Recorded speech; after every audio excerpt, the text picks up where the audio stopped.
أعوذ بالله من الشيطان الرجيم. بسم الله الرحمن الرحيم. وإلى عاد أخاهم هودا قال يا قوم اعبدوا الله ما لكم من إله غيره أفلا تتقون. قال الملأ الذين كفروا من قومه إنا لنراك في سفاهة وإنا لنظنك من الكاذبين. قال يا قوم ليس بي سفاهة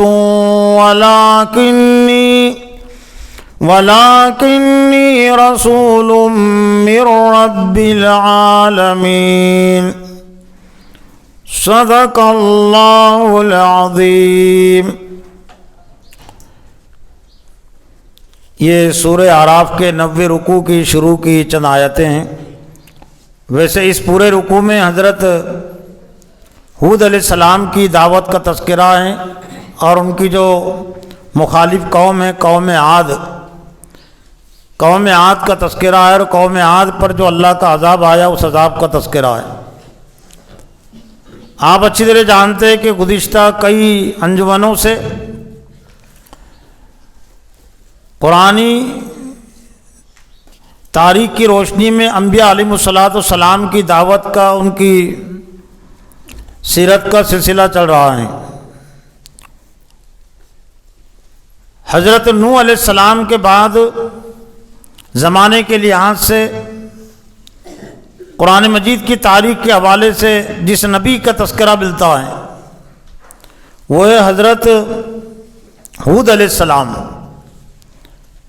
جن کو اللہ تعالیٰ نے قوم عاد کی طرف مبعوث کیا تھا، اور وہ خود قوم عاد ہی کے ایک فرد تھے.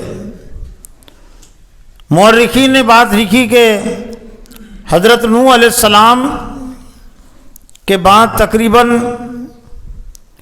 5ویں نسل میں، نسل پیڑھی کو بھی کہتے ہیں، 5ویں نسل میں پیڑھی میں یہ حضرت ہود علیہ السلام پیدا ہوئے. اور یہ اس وقت کی بات ہے کہ قوم عاد میں بہت ساری برائیاں پھیل چکی تھی، اور برائیوں میں سب سے بڑی جو برائی تھی وہ شرک کی برائی تھی. حالانکہ جہاں سے یہ آبادی شروع ہوئی تھی حضرت نوح علیہ السلام پر ایمان لانے والوں سے، وہ تو سب کے سب مومن تھے، سب کے سب مسلمان تھے. لیکن 4-5 نسلوں کے بعد اب اگر ایک نسل کی عمر اگر 100 سال اگر شمار کرے تو گویا کہ 400-500 سال پہلے کی یہ بات ہے. ہم جس زمانے سے گزر رہے ہیں تو یہ زمانے میں جو ایک نسل کی جو عمر ہوتی ہے، ایک پیڑھی ہم جسے کہتے ہیں، وہ تقریباً 60 اور 75 سال کے بیچ کی ہوتی ہے. عمروں کا جو تناسب، پیڑھی جو بنتی ہے، نسل جسے ہم کہتے ہیں، وہ عمروں کے مجموعی تناسب کو سامنے رکھ کر 100 سال کے بھی لوگ ہوتے ہیں، 30 سال کے بھی ہوتے ہیں، 40 سال کے بھی ہوتے ہیں. لیکن جو نسل جو شمار ہوتی ہے، جو پیڑھی شمار ہوتی ہے، وہ انسانوں کی مجموعی عمر کو سامنے رکھ کر. تو آج کے دور کی جو پیڑھی بنتی ہے عالمی سطح پر انسانوں کی، ایک نسل جو شمار ہوتی ہے وہ 60 اور 65 کے بیچ، اور پھر اس میں کام کرنے کی جو مدت ہے ایک پیڑھی کی، آج کے دور کی عمر کے لحاظ سے وہ 40 سالہ ہی بنتی ہے. بلکہ حضرت موسیٰ علیہ السلام کے زمانے میں بنی اسرائیل کے جو تذکرہ ہیں تو ایسا لگتا ہے کہ اس دور سے یہ نسلوں کی کام کرنے کی جو مدت ہے وہ 40 سال ہی رہی ہے. اس لیے کہ ایک مقام پر اللہ تعالیٰ نے بنی اسرائیل کی تاریخ کے حوالے سے غالباً وہ سورہ اعراف ہی میں 40 سال کی مدت کا تذکرہ کیا ہے. وَإِلَىٰ عَادٍ أَخَاهُمْ هُودًا، اور ہم نے قوم عاد کی طرف، عاد سے متعلق مفسرین نے بات لکھی کہ ایک قوم کے ایک شخص کا نام تھا اور اس سے وہ سلسلے چلے تو تقریباً 12-13 یہ خاندان تھے قوم عاد کے، لیکن سب پر قوم عاد کا اطلاق ہوتا تھا۔ اور ایک تحقیق یہ بھی ہے کہ یہ جو سلسلہ چلا حضرت نوح علیہ السلام کے جو بیٹے تھے مسلم بیٹے حضرت سام، تو سام کی اولاد میں تو ہم نے قوم عاد کی طرف انہی میں سے اخاہم، چونکہ قوم کے فرد تھے اس لیے اخاہم کا بھائی کا تذکرہ کیا گیا۔ قال یا قوم اعبدوا اللہ، حضرت ہود علیہ السلام نے کہا کہ اللہ کی بندگی اختیار کرو۔ ہر نبی کی جو دعوت ہے وہ اللہ کی بندگی سے ہوتی ہے۔ ما لکم من الہ غیر، اللہ کے علاوہ تمہارا کوئی معبود نہیں ہے، جس کا مطلب یہ ہوا کہ قوموں نے اللہ کے علاوہ بھی دوسروں کی عبادت شروع کر دی تھی، دوسروں کو بھی معبود مانتے تھے۔ اور زیادہ تر جو قوموں کا جو شرک رہا ہے، وہ شرک کی جو نوعیت رہی ہے وہ دین کے نام پر، نیکی کے نام پر، عقیدت اور محبت کے نام پر، جس طرح سے حضرت نوح علیہ السلام کی قوم جو شرک میں مبتلا ہوئی تھی، جو حضرت آدم علیہ السلام کے نیک بیٹے تھے ہود، سوا، یغوث، یعوق، نصر، تو ان کے مرنے کے بعد انہوں نے ان کی مورتیاں بنا کر، ان کے مجسمے بنا کر ان کی پوجا شروع کر دی تھی۔ تو ایسا لگتا ہے کہ شیطان نے پھر قوم عاد کے لوگوں کو بھی اسی شرک پرستی میں مبتلا کیا، اور ایسا لگتا ہے کہ یہ بہت امت مسلمہ کا بہت پرانا مرض ہے، پرانی بیماری ہے، اور شیطان کا بہت پرانا حربہ ہے اور بہت مؤثر حربہ ہے۔ آج بھی زیادہ تر مسلمانوں میں جو شرک ہے وہ اقرار خدا کے نام پر ہی ہوتا ہے، اقرار انبیاء کے نام پر، انبیاء اور اولیاء کی محبت کے نام پر، چاہے وہ خواجہ معین الدین چشتی کی مزار کی پوجا پرستش ہو، نظام الدین اولیاء کے مزار کو سجدہ ہو، یہ بھی ایک پوجا ہی ہے نا۔ سجدہ کرنے کو، رکوع کرنے کو، نظر و نیاز کرنے کو ہندی میں کہتے پوجا کا لفظ، اور اسی کو عربی میں کہتے عبادت۔ تو آج بھی جو شرک ہے وہ بھی اسی نوعیت کا ہے۔ نیکی کے نام پر ہم کو ثواب ملے گا، ہم کو نیکی ملے گی، تو اسی طرح سے قوم عاد میں بھی یہ جو شرک پھیلا تھا، وہ جو نیک بندے تھے ان میں، ان کا جب انتقال ہوا تو انہی کی پوجا پرستش لوگوں نے شروع کر دی، انہی کو حاجت روا مشکل کشا بنا لیے کہ حاجتوں کو پورا کرنے والے، مشکلات کو دور کرنے والے یہ افراد ہیں، ان کی مورتیاں ہیں۔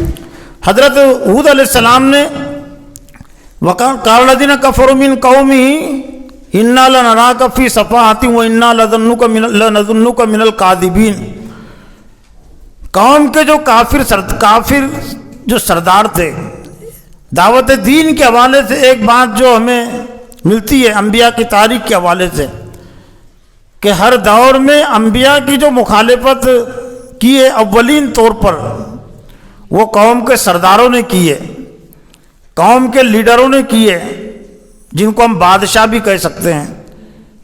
آج کے دور میں بھی یہی ہے کہ جو اسلامی تحریکات ہے اور جو اسلامی شخصیات ہے ان کی جو مخالفت ہوتی ہے، ان کے ساتھ جو دشمنی ہوتی ہے، تو آج کے دور میں جو حکمراں پارٹیاں ہیں اور جو لیڈر ہے ان کے طرف سے مخالفت ہوتی ہے۔ تو ہر دور میں انبیاء کی جو مخالفت ہوئی ہے، قوم کے جو سردار تھے تو ان کی طرف سے، تو یہ اس بات کی دلیل ہے کہ اسلام کی دعوت کی جو زد ہے وہ سب سے پہلے انسانوں کی سرداری پر پڑتی ہے، اور بالکل پڑھنا لازمی ہے۔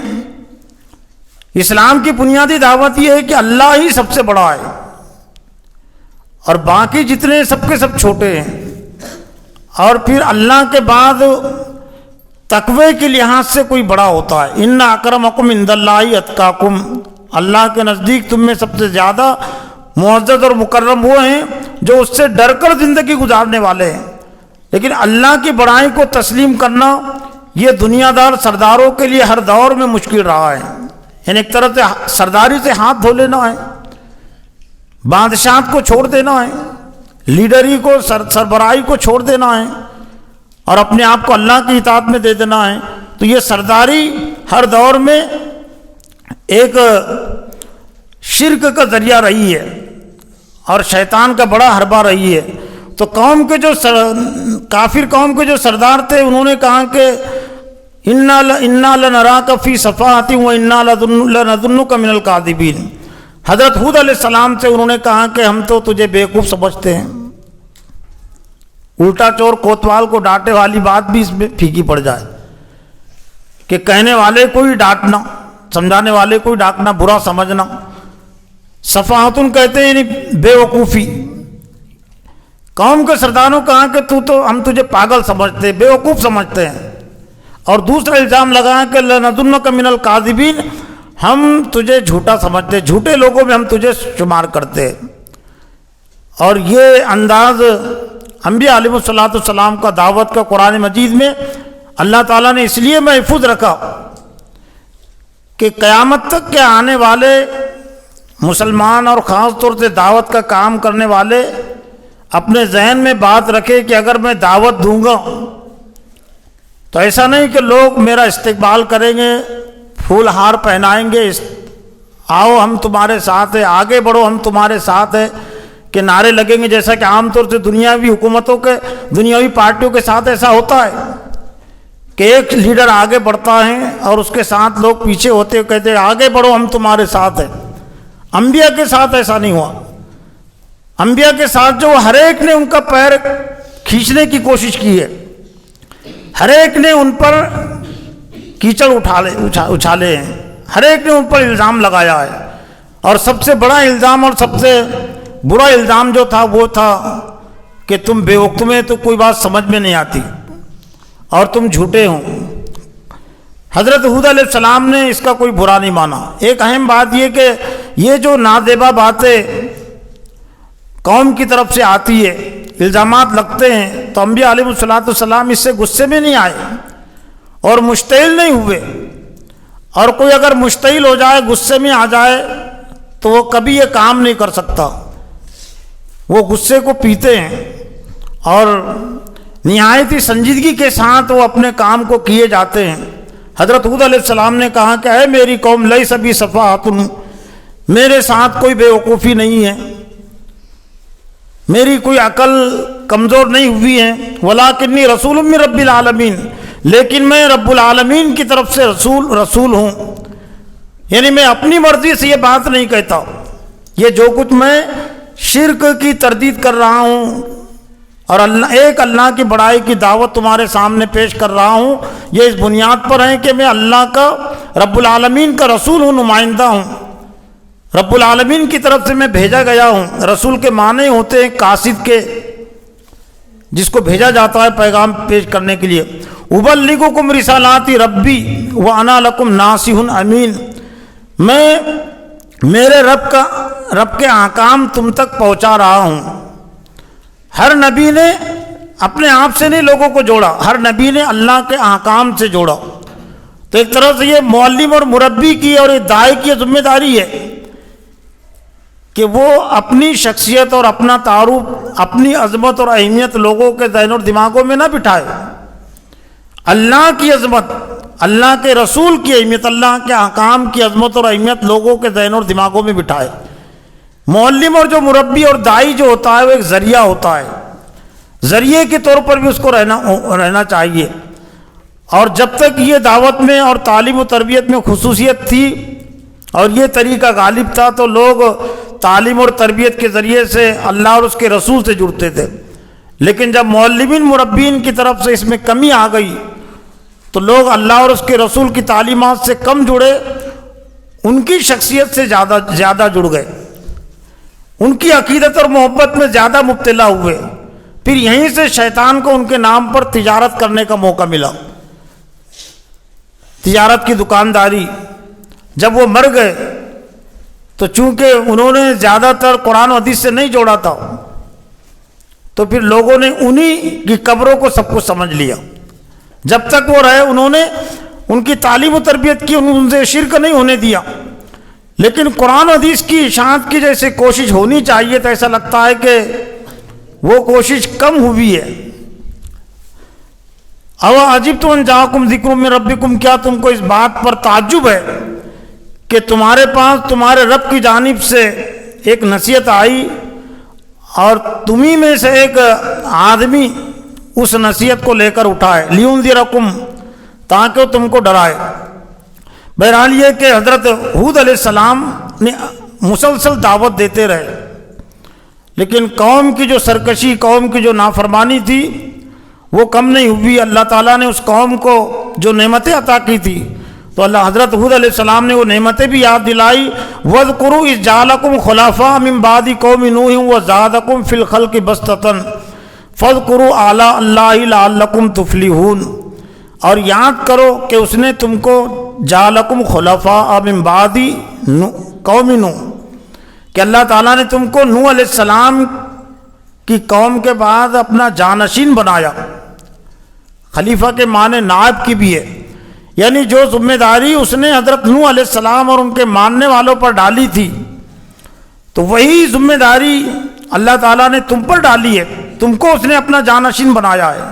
اور یہ بڑے مقام اور مرتبے کی چیز ہوتی ہے کہ اللہ تعالیٰ اپنے دین کی دعوت کے لیے، دین کو پھیلانے کے لیے کسی کو منتخب کرے، کسی کو چن لے. تو حضرت ہود علیہ السلام نے اللہ کا وہی احسان نعمت یاد دلائی. وَزَادَكُمْ فِي الْخَلْقِ بَسْطَةً، اور تم کو زیادہ اس نے کیا تمہاری پیدائش میں، یعنی پیدائشی لحاظ سے اللہ تعالیٰ نے ان کو بہت طاقتور پیدا کیا تھا. سورہ فجر میں اللہ تعالیٰ نے قوم عاد کا تذکرہ کیا، ان کی تباہی کا تذکرہ. تو الم تر کیف فعل ربک بعاد ارم ذات العماد التی لم یخلق مثلها فی البلاد. کیا آپ نے غور نہیں کیا قوم عاد کی طرف؟ کیا آپ نے قوم عاد پر غور نہیں کیا کہ وہ کیسے خیموں والی تھی، کیسے ستونوں والی تھی؟ ستون سے مراد یہ کہ جس طرح سے ستون مضبوط ہوتے ہیں تو ان کی مضبوطی کی طرف بھی اشارہ ہے، طاقت اور قوت کی طرف بھی اشارہ ہے. ارم کے متعلق بھی مفسرین نے بات لکھی کہ ایک قوم میں ایک فرد تھا، اس کی طرف ان کی نسبت ہے.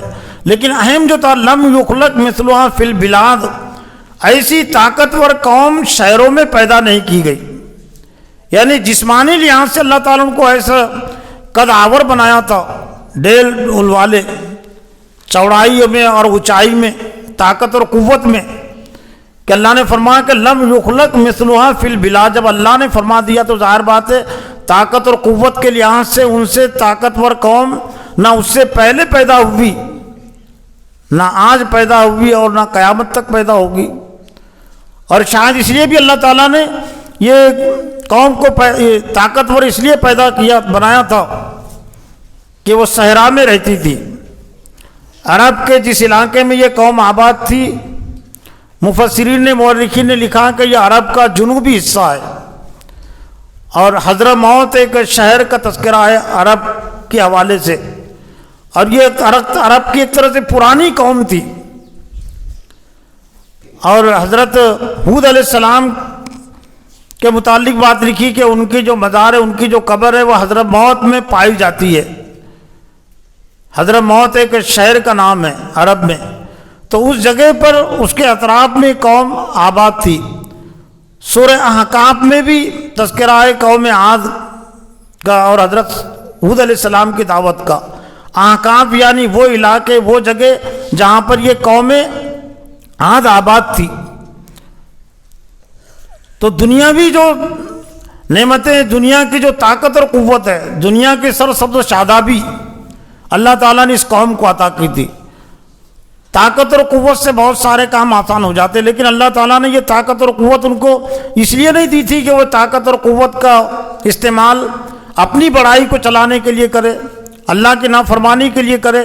اللہ نے یہ طاقت اور قوت ان کو اس لیے دی تھی تاکہ اللہ تعالیٰ کی بندگی زیادہ سے زیادہ کرے اور نیک بندوں کا ساتھ دے، حضرت ہود علیہ السلام کی مدد کرے، ہود علیہ السلام پر جن لوگوں نے ایمان لایا ان کا وہ ساتھ دے. لیکن اس قوم نے برائی کا راستہ اختیار کیا، نافرمانی کا راستہ اختیار کیا. قالوا اجئتنا لنعبد الله وحده ونذر ما كان يعبد آباؤنا فاتنا بما تعدنا ان كنت من الصادقين. ایک طرح سے یہ مکالمہ بھی ہے، ایک طرف ہود علیہ السلام کی دعوت ہے اور دوسری طرف نافرمان قوم کی طرف سے آنے والی مخالفت اور اس کا اظہار ہے. تو قوم کے لوگوں نے کہا کہ کیا تو ہمارے پاس اس لیے آیا ہے کہ ہم ان معبودوں کو چھوڑ دے جن کی پوجا پرستی ہمارے باپ دادا کرتے تھے.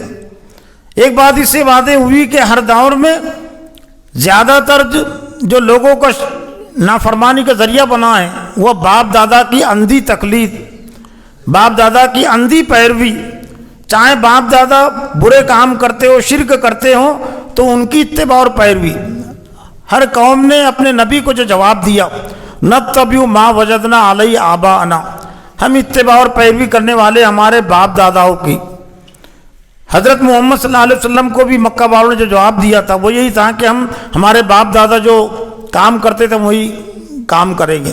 آج بھی امت مسلمہ میں حق کے خلاف یہی بات دیکھنے کو ملتی ہے کہ جب قرآن حدیث کی دعوت ان کو دی جاتی ہے، قرآن حدیث کی باتیں بتائی جاتی ہے، تو بہت سارے مسلمان یہ جواب دیتے ہیں کہ ہمارے باپ دادا سے جو چلا آ رہا ہے، یعنی گویا کہ باپ دادا جو عرس بھراتے تھے، مزاروں کو سجدے کرتے تھے، غیر اللہ کے نظر و نیاز کرتے تھے، اور سیاست میں بھی یہی برائی آ گئی کہ ہمارے باپ دادا جو غیر اسلامی پارٹیوں کو ساتھ دیتے تھے.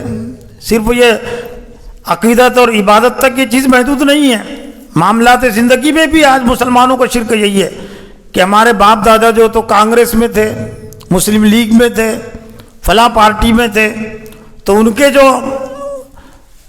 کی جو اولاد ہے تو وہ بھی یہی کہتے ہیں کہ ہم ان کا ساتھ دیں گے، ان کی پیروی کریں گے. جبکہ ایک مومن ہونے کے لحاظ سے ایک مسلمان پر جو ذمہ داری ہے اللہ اور اس کے رسول کی اطاعت. انما قول المؤمن اذا دعوا الى الله ورسوله ليحكم بينهم ان يقولوا سمعنا واطعنا واولئك هم المفلحون. یہ مومنین کی پہچان ہے کہ جب ان کو اللہ اور اس کے رسول کے احکام کی طرف بلایا جاتا ہے تو ان کو کیا کہنا چاہیے، ان کا کیا کردار ہونا چاہیے. ان یقولوا سمعنا واطعنا، وہ کہے کہ ہم نے سنا اور ہم نے مانا، اور یہی لوگ کامیاب ہونے والے ہیں. تو حضرت ہود علیہ السلام نے جب دعوت دی تو انہوں نے کہا کہ کیا ہم تمہارے کہنے پر باپ داداؤں کی پوجا پرستی چھوڑ دیں؟ فاتنا بما تعدنا ان کنت من الصادقین. ہر نبی نے قوم کو اللہ کے عذاب سے بھی ڈرایا کہ اگر تم نے نافرمانی کی، اگر تم نے میری بات کو نہیں مانا تو اللہ کا عذاب تم پر آ جائے گا. اللہ کا اصل عذاب اور دائمی عذاب تو جہنم ہے جو مرنے کے بعد ہی دیا جائے گا. لیکن اس دنیا میں بھی اللہ تعالیٰ نافرمان قوموں کو عارضی عذاب دیتا ہے، عذاب کا مزہ چکھاتا ہے. جیسا کہ اس سے پہلے حضرت نوح علیہ السلام کی قوم کو بھی اللہ نے عذاب کا مزہ چکھایا، اور پوری نافرمان قوم جو ہے تو پانی میں غرق کر دی گئی. حضرت نوح علیہ السلام کو آگاہ بھی کیا تھا، اور ہر نبی کا یہ کام رہا ہے. اسی طرح سے ہر مربی اور معلم کا بھی یہ کام ہونا چاہیے کہ وہ صرف قوم کو خوشخبری نہ سنائے کہ اللہ تعالیٰ ہم سے راضی ہوگا، اللہ تعالیٰ دنیا کی کامیابی عطا کرے گا، جنت دے گا، یہ اپنی جگہ پر ہے، لیکن نافرمانی کے نتیجے میں ڈر بھی سنائے. انذار جسے کہتے ہیں بشیروں و نذیرہ، بشیر کہتے ہیں خوشخبری سنانے والے کو، نذیر کہتے ہیں ڈرانے والے کو. لیکن آج ڈرانے کا جو پہلو ہے وہ کمزور ہو گیا. تعلیم و تربیت کے حوالے سے زیادہ تر آج خوشخبری سنائی جا رہی ہے. کچھ لوگ تو ہتیلی میں جنت دکھاتے ہیں. ہتیلی میں جنت کا مطلب یہ کہ ہم مسلمان ہیں، مسلمان امت ہے، اللہ کے رسول صلی اللہ علیہ وسلم کے ماننے والے ہیں، تو اللہ کے رسول نے پوری امت کی مغفرت کروا لی تو ہتیلی میں جنت ہو گئی نا. اور کچھ لوگ سستی جنت دکھاتے ہیں. سستی جنت یہ ہے کہ تم اگر استغفار کریں گے، ذکر، کچھ لوگوں کو تو ذکر کرنے کی بھی ضرورت نہیں، امتی ہونا کافی ہے کہ محمد صلی اللہ علیہ وسلم کی امت میں ہیں تو بس یہ کافی ہے. ذکر کرنے کی، درود پڑھنے کی بھی ضرورت نہیں، نماز پڑھنے کی ضرورت نہیں. اور کچھ لوگ جو ہے تو سستی جنت، درود پڑھ لیے، سبحان اللہ کہہ دیے، ذکر کر لیے، کچھ نمازیں پڑھ لیے تو جنت مل جائیں گی۔ تو اللہ نے جنت کو ہتھیلی میں نہیں رکھا اور سستی بھی نہیں رکھا۔ جنت بہت قیمتی چیز ہے، تو قیمتی چیز کی قیمت دینی پڑتی ہے۔ سستی چیز وہ ہوتی ہے کہ جو بے قیمت ہوتی ہے، وہ سستی چیز ہوتی ہے، اور قیمتی چیز سستی ہوتی کیا؟ قیمتی چیز اگر سستی ہو جائے تو پھر وہ قیمتی چیز ہو ہی نہیں سکتی۔ جیسے کہ لوہے اور سونے کو دیکھ لیجئے کہ لوہا جو ہے تو سونے کے مقابلے میں سستا ہے، تو کہیں بھی پڑے رہتا ہے، بہت زیادہ اس کی چوری نہیں ہوتی۔ لیکن سونا کہیں پڑے رہ سکتا کیا؟ کیوں نہیں پڑے رہ سکتا؟ وہ بہت قیمتی چیز ہے، تو قیمتی چیز کی قیمت زیادہ دینی پڑتی ہے۔ تو اللہ تعالیٰ نے اس کی جو قیمت رکھی ہے، جاہدوا باموالکم وانفسکم، یہ ہے جنت کی قیمت۔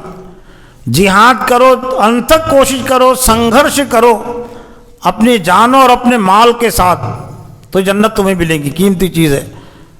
اور اللہ تعالیٰ نے اور بھی مقامات پر یہ تصور دیا کہ کوئی جنت کو آسان نہ سمجھے، اس کو سستی نہ سمجھے۔ حسب الناس ان یترکوا ان یقولوا آمنا وهم لا یفتنون، کیا لوگوں نے سمجھ لیا کہ صرف اس بنیاد پر ان کو چھوڑ دیا جائیں گے، وہ کہتے کہ ہم مومن ہو گئے، اور کیا ان کی آزمائش نہیں کی جائیں گی؟ ان کی آزمائش کی جائیں گی تاکہ معلوم ہو جائے کہ سچے کتنے ہیں، جھوٹے کتنے ہیں۔ ام حسبتم ان تدخلوا الجنۃ، کیا تم نے سمجھ لیا کہ جنت میں تم یوں ہی داخل ہو جاؤ گے؟ جنگ احد سے متعلق یہ آیت نازل ہوئی، جب اللہ کے رسول بھی اس میں زخمی ہو گئے، صحابہ کرام 70 صحابہ کرام شہید ہو گئے، 70 زخمی ہو گئے، تو کچھ صحابہ کرام کے ذہن میں، کچھ اہل ایمان کے ذہن میں بات آ رہی تھی کہ جب ہم حق پر ہیں اور دین پر ہیں، صحیح راستے پر ہیں، تو پھر یہ مصیبت اور پریشانی کیسے آئی؟ تو اللہ نے اس کا جواب دیا، ام حسبتم ان تدخلوا الجنۃ، کیا تم نے سمجھ لیا کہ جنت میں تم یوں ہی داخل ہو جاؤ گے؟ حالانکہ ابھی تم پر وہ حالات نہیں آئے جو تم سے پہلے لوگوں پر آئے تھے۔ مستہم الباساء والضراء، ان کو مصیبتیں پریشانیاں چمٹ گئی اور وہ جھنجھوڑ دیے گئے، یہاں تک کہ وقت کا رسول کہنے لگا اور ایمان لانے والے، متی نصر اللہ، اللہ کی مدد کب آئے گی؟ تو حضرت ہود علیہ السلام نے قوم کو نافرمانی سے ڈرایا بھی، تو قوم اس پر بھی ہردرم ہو گئی اور کہنے لگی کہ فاتنا بما تعیدنا ان کنت من الصادقین، کہ لے ہاں جس کا تو ہم سے وعدہ کر رہا ہے اگر تو سچوں میں ہے۔ تو جب کوئی قوم اتنی ہردرم ہو جاتی ہے کہ اللہ کے عذاب کا بھی اس کو ڈر نہیں لگتا، تو اللہ تعالیٰ پھر اتمام حجت کے بعد اس قوم پر عذاب نازل کر دیتا ہے۔ چنانچہ پھر اس قوم پر بھی اللہ تعالیٰ نے عذاب نازل کر دیا۔ عذاب کی جو صورت اور شکل رہی ہے وہ دوسری قوموں پر کے عذاب سے متعلق مقابلے میں بہت زیادہ شدید رہی ہے، اور شدید جو عذاب کی حالت رہی ہے سورہ الحاقہ کے شروع میں اس کا تذکرہ ہے۔ فَأَمَّا ثَمُودُ فَأُهْلِكُوا بِالطَّاغِيَةِ، اس سے پہلے جو قوم سمود کا جو تذکرہ بعد میں آئیں گا، حضرت صالح علیہ السلام کو جن کی طرف بھیجا گیا تھا وہ قوم سمود تھی۔ وَأَمَّا عَادٌ، اور بہرحال قوم عاد فَأُهْلِكُوا بِرِيحٍ صَرْصَرٍ عَاتِيَةٍ، پس وہ ہلاک کر دی گئی ایک مسلسل ہوا سے، مسلسل طوفان۔ اور مسلسل جو طوفان آیا وہ کیسے آیا؟ سخرها علیہم 7 لیال و 8 ایام حسبا فتری القوم فیہا صرعا، اللہ تعالیٰ نے مسلط کر دیا ان پر طوفان کو، ہوا کو، مسلسل 7 راتیں اور 8 دن۔ فتری القوم فیہا صرعا کانہم اعجاز نخل خاویہ، پس وہ قوم جو ہے تو اوندھی ہو کر رہ گئی، جیسے کہ کھجور کے جو درخت الٹے پڑے رہتے ہیں، تو ایسی اس قوم کی حالت ہو گئی۔ 1 گھنٹے کے لیے، 2 گھنٹے کے لیے آج بھی کسی علاقے میں کسی جگہ پر اگر طوفان آ جائے، ہوا اگر تیز ہو جائے، تو اس جگہ کی کیا حالت ہوتی ہے ہم اچھی طرح جانتے ہیں کہ طوفان 10-15 منٹ رہتا ہے لیکن پوری آبادی کی آبادی تباہ ہو جاتی ہے، جھاڑ سب گر جاتے ہیں۔ لیکن 7 راتیں اور 8 دن اس قوم پر اللہ کا عذاب آیا، شاید اس وجہ سے بھی کہ جسمانی لحاظ سے یہ قوم طاقتور تھی تاکہ اس قوم کو اللہ کے عذاب کا مزہ چکھائے، اور اس وجہ سے بھی کہ اللہ تعالیٰ کی نعمتیں ان کو حاصل تھی، انہوں نے نعمتوں کی ناشکری کی، ناقدری کی، تو یہ اللہ تعالیٰ نے شدید ان کو عذاب دیا۔ اور اس لیے بھی کہ آئندہ آنے والی طاقتور قومیں، حالانکہ ویسی طاقتور قومیں بعد میں پیدا نہیں ہوئی، مکہ والے بھی کم، اولین طور پر مکہ والوں کو ڈرایا گیا قوم عاد کے انجام سے، مشرکین مکہ کو۔ یہ دور مکی کی صورتوں میں سے ہیں کہ، اور یہ مکہ والے تھے وہ اچھی طرح واقف تھے کہ قوم عاد اور قوم سمود پر اللہ تعالیٰ کا عذاب آیا تھا نبیوں کی تعلیمات کو جھٹلانے کے نتیجے میں۔ تو قوم عاد کے انجام سے بعد کے لوگ نصیحت حاصل کریں، اس لیے اللہ تعالیٰ نے اتنا طویل ترین سخت ترین عذاب نازل کیا کہ 8 دن مسلسل ہوا چلی۔ اور شاید ایک وجہ اس میں یہ ہو سکتی ہے کہ یہ جو عذاب آتا ہے کسی قوم پر دنیا میں، تو اللہ کے غضب کا وہ ایک مظہر ہوتا ہے، اللہ کے غضب کی چیز۔ تو ایک اس میں امکان یہی ہے کہ اس قوم پر اللہ کا جو غصہ اور عذاب ہے وہ 7 رات تک 8 دن تک وہ بھڑکتا رہا۔ اللہ کے غضب کی علامت ہے نا اللہ کا عذاب، تو اللہ کا غصہ ٹھنڈا نہیں ہوا۔ یہ قوم اتنی نافرمان اور سرکش ہو گئی تھی کہ اللہ تعالیٰ کا غصہ جو گویا کہ 7 راتیں اور 8 دن بھڑکا رہا، تو جب ظاہر بات ہے عذاب کیسے تھم سکتا ہے، عذاب کیسے کم ہو سکتا ہے۔ ایک مثال کے ذریعے سے، کئی مثالوں کے ذریعے سے آپ سمجھ سکتے ہیں کہ کسی کو کسی سے کوئی دشمنی ہوتی ہے زیادہ، کسی پر کسی کو بہت زیادہ غصہ ہوتا ہے، تو اخبارات میں نے بھی کئی ایسے واقعات پڑھے، آپ نے بھی پڑھے ہوں گے کہ اس نے اپنے دشمن کو تلوار ماری، چھرا مارا، تو پہلے وار میں تو وہ مر گیا، موت ہو گئی نا، لیکن اس نے اس کے 20 ٹکڑے کر ڈالے۔ تو یہ کیا ہے؟ وہ تھا اس کا غصہ۔ اس کو یقین تھا کہ مر گیا اور اب کچھ نہیں ہو سکتا، لیکن غصہ ٹھنڈا نہیں ہوا نا۔ تو غصہ ٹھنڈا نہیں ہوا تو اس نے 20 تلواریں اس پر چلائی، 20 وار اس پر کیے، یا ایک گولی سے موت ہو گئی تو اس نے 10 گولیاں ماری۔ تو شاید یہی اس میں اللہ تعالیٰ کی یہی سنت ہو کہ وہ قوم اتنی نافرمان تھی کہ اللہ تعالیٰ کا عذاب جو ہے تو 7 راتوں تک اور 8 دن تک اس قوم پر اللہ تعالیٰ کا باقی رہا۔ اس لیے وہ ہوا کیسے رک سکتی ہے؟ ہوا تو منتظر ہے نا اللہ کا جب حکم ہوگا کہ عذاب کم ہو جائے، ختم ہو جائے، تو اللہ کا عذاب ختم ہو جائے گا۔ اور دوسرے کے بعد میں آنے والی یہ دنیا میں وسائل اور ذرائع رکھنے والی قومیں اپنی طاقت اور قوت پر ناز نہ کرے، گھمنڈ نہ کرے، تکبر نہ کرے، وہ اس طاقتور قوم کے انجام سے نصیحت حاصل کرے۔ آج بھی وہ جو علاقہ ہے احقاف، سورہ احقاف کا جو نام ہے وہ اسی مناسبت سے کہ یہ جس جگہ پر یہ قوم آباد تھی اس کو احقاف کہتے ہیں۔ تو اس جگہ کی جو حالت اور کیفیت ہے، مورخین نے لکھا کہ آج بھی وہاں پر کوئی آبادی رہ نہیں سکتی، ریت کے جو پہاڑ ہیں، کھنڈرات ہیں، اور اگر وہاں کوئی چیز ڈال دی جائے تو زمین میں دھس جاتی ہے۔ کوئی اگر چلنے کی کوشش کرے گا تو وہ زمین میں وہ دھس جاتا ہے۔ پتھر اگر آپ پھینکیں گے تو پتھر بھی زمین میں دھس جاتا ہے۔ ظاہر بات ہے کہ جب 8 دن تک مسلسل اس جگہ پر اللہ کا عذاب رہا تو قیامت کیا 2 قیامتیں بھی وہ عذاب کا اثر کو کم نہیں کر سکتی نا۔ تو اللہ کا عذاب کا اثرات آج تک وہاں پائے جاتے اس جگہ سے متعلق۔ تو یہ چند باتیں میں نے میری اپنی تذکیر آپ کی تذکیر کے لیے حضرت ہود علیہ السلام کی دعوت کے حوالے سے اور ان کے جو نافرمان قوم تھی قوم عاد کی نافرمانی اور اس کے انجام سے متعلق رکھی۔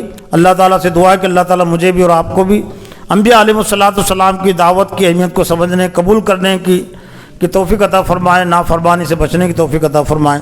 ربنا تقبل منا انک انت السمیع العلیم وتب علینا انک انت التواب الرحیم برحمتک یا رب۔